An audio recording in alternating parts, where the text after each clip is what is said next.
அன்புள்ள அப்பா episode 26. Vijay கயலை follow செய்து கயலின் வீட்டை தெரிந்து கொள்கிறான். பின்பு அவர்கள் அங்கிருந்து செல்லும் பொழுது ஏற்கனவே வினோத் தயார் செய்யப்பட்ட ரவுடிகள் அங்கே வந்து ராமுவை கேட்டு அவர்களை மிரட்ட செய்கிறார்கள். அந்த மிரட்டலை விஜய் தவிர்த்துவிட்டு அவர்களை அடிக்க தயாராகிறான். அப்பொழுது ஒருவன் வேகமாக ஓடி வரும்பொழுது, மச்சான், இப்போ நான் சொன்ன மாதிரி நடக்கும் பார்க்குறியா என்று கூறிவிட்டு தனது முஷ்டியை ஓங்கி என்று கூறிவிட்டு ஓடி வரும் ஒரு அடியாளின் வயிற்றில் தனது முஷ்டியை ஓங்கி இறக்கினான். அந்த அடியால் அவனுடைய கொத்துப்பட்டு 2 அடி பின் சென்று உடனே அவன் பொத்தென்று தரையில் விழுகிறான். அதை பார்த்த அடியாளின் தலைவன், இவனை சின்ன பையன் நினச்சா இவனடா இவ்வளோ ஸ்ட்ராங்காக வந்து இருக்கிறான், இவனை முதல்ல அடித்து ஒழிங்கடா, அப்போ தான் நம்ம இங்கேருந்து போக முடியும். அப்புறம் அவன் தான் ராமு, அவனுடைய காலை வந்து உடச்சி அவனுக்கு மாவு கட்டு போடணும், அதுக்கு நீங்கள் சீக்கிரமாக போய் அவனை அட்டாக் பண்ணுங்கடா, சீக்கிரம் போங்கடா என்று கூறிவிட்டு தனது அருகில் இருக்கும் இன்னும் சில அடியாட்களை விஜயை நோக்கி அனுப்பி வைக்கிறான். உடனே விஜயும், மச்சான், நான் சொன்னேன்ல, அங்கே பாரு, நான் சொன்ன மாதிரியே அவனுங்க இன்னும் 2 பேர் 4 பேர் வரானுங்க, நான் சீக்கிரமாக ஃபைட்டை முடிச்சிடுறேன், உனக்கு சண்டை போட தெரியாதுங்கிறது எனக்கு தெரியாது, அதனால் நீ என்ன பண்ணுற, அதோ அந்த குச்சி ஒன்று இருக்குல்ல, நான் அடித்து போடுற ஆளுங்களை மட்டும் அந்த குச்சியால் மட்டும் அடிச்சுக்கிட்டுரு, அப்புறம் நீ அடிக்கிற அடியில் அவனுக்கு எவனும் எழுந்திருக்கக்கூடாது. டேய், குச்சியை வச்சு எப்போ அடிக்க முடியும், லூசுத்தனமாக பேசுகிற, ஏண்டா குச்சி வச்சு அடிக்க முடியாதுன்னு எனக்கு தெரியும்டா, அதுக்கு பக்கத்துலேயே ஒரு கட்டை ஒன்று இருக்குது பேர், அந்த கட்டையை வச்சு நான் அடிக்கிற ஆளை மட்டும் அடி, நீ அடிக்கிற அடியில் அவனுக்கு திரும்ப எழுந்திருக்க கூடாது, சரியா என்று கூறிவிட்டு விஜய் தன்னை நோக்கி வரும் அடியாட்களை வேகமாக ஓடி சென்று எகிரி ஒருவன் முகத்தில் தனது காலால் உதைத்தான். உடனே சுழன்று இன்னொருத்தவன் முகத்தில் உதைத்தான்.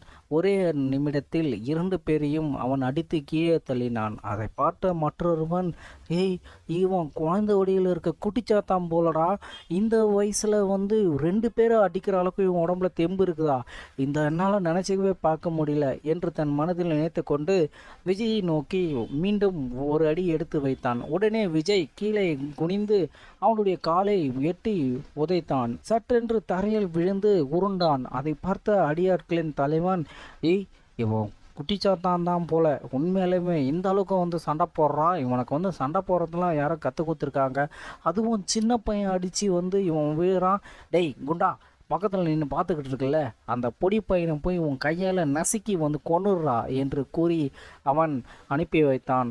பாஸ், ஆனால் இவனுங்களை காய்கால தானே உடைக்கணும்னு சொன்னீங்க, நீங்கள் என்ன அவனை கொலை சொல்கிறீங்க என்று அந்த அடியால் கேட்க, அதற்கு டேய், நான் என்ன சொல்கிறேன்னா அதை மட்டும் செய், அந்த பொடி பையன் என் ஆளுங்களை அடித்து என்னை கோவத்துடைய உச்சிக்கு கொண்டு போயிட்டான், அதனால் அவனை நான் அடித்து போடுறதுக்கு பதிலாக அவனை நான் கொண்டுன்னு முடிவு பண்ணிட்டேன்டா, இதுக்கு பின்னாடி வர எவ்வளோ பெரிய கேஸாக இருந்தாலும் நான் பார்த்துக்கிறேன்டா என்று கூறி கொண்டு இருக்கும்போதே சடார் என்று அவனுக்கு முன்பே 3வது ஆளுக்கு சென்ற அடியால் ஓடி ஒத்தென்று வந்து கீழே விழுந்தான்.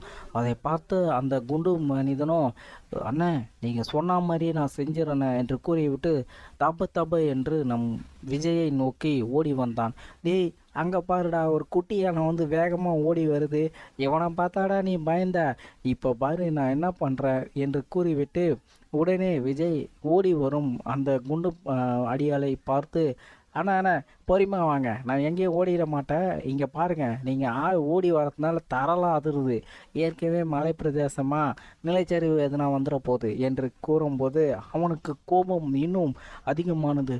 டேய் சின்ன பொடிப்பையா, நீ என்னையே பார்த்து இப்படி சொல்லிட்டியா, இதுக்கப்புறம் நீ உயிரோடு இருக்க மாட்டடா என்று கூறிக்கொண்டு என்று கத்திக்கொண்டு அவன் வேகமாக ஓடி வந்தான்.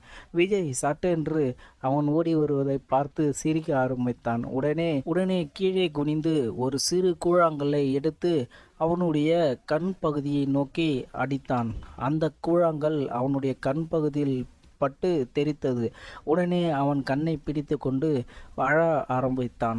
ஐயோ ஐயோ, என் கண்ணு, இந்த பையன் என் கண்ணை அடிச்சிட்டான், என் கண்ணு என்று அவன் அழக, அதை பார்த்த விஜயோ, நான் தான் முதல்ல சொன்னேன்ல, உன்னை எதுக்கு இவ்வளோ வேகமாக ஓடி வர சொன்னது, அதனால் பாரு, ஏதோ ஒரு கல் வந்து உன் கண்ணில் பட்டு உனக்கு கண்ணு தெரியாமல் போயிடுச்சு, நான் எதுவும் பண்ணலப்பா என்று கூறும்போது உடனே விஜயின் முகத்தில் ஒரு குத்து பலார் என்று வந்து விழுந்தது.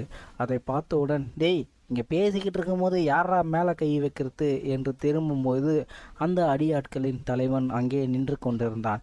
நான் கூட உன்னை பொடி பழுந்தடா நினச்சேன், ஆனால் நீ இவ்வளோ ஸ்ட்ராங்காக இருப்பங்கிறத நான் எதிர்பார்க்கவே இல்லை.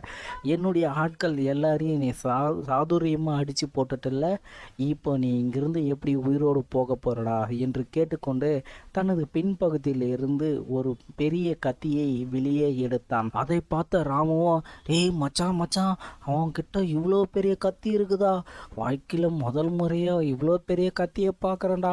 புல்லை பிடிக்கிறவங்கள கேள்விப்பட்டிருக்கேன், ஆனால் இப்போ தான்டா உண்மையிலே நேரில் பார்க்குறேன் என்று ராமு கூறும்பொழுது, அட வீடுடா, இது என்ன ஜுஜிபி தானே, நான்லாம் இதோட பெரிய கத்தியை பார்த்துருக்கேன். ஏய் தம்பி, இந்த கத்தியை வச்சுக்கிட்டு முன்னாடி ஆட்டிகிட்டு இருக்காம அப்படி ஓரமாக போய் நிற்கிறியா என்று அந்த அடியாட்களின் தலைவனை பார்த்து விஜய் கூற, ஏய் என்ன என்ன தம்பின்னு சொல்றியா, இங்கே பாருடா, இன்னைக்கு நான் உன் உயிரை வாங்காமல் விட மாட்டேன்டா என்று கூறிக்கொண்டு அவன் கத்தியை ஓங்கும் பொழுது டப்பென்று ஒரு துப்பாக்கி குண்டு அவனுடைய கையில் அடித்து கையில் கெட்டியாக பிடித்து கொண்டிருந்த கத்தியை சற்றென்று தளர விட்டான்.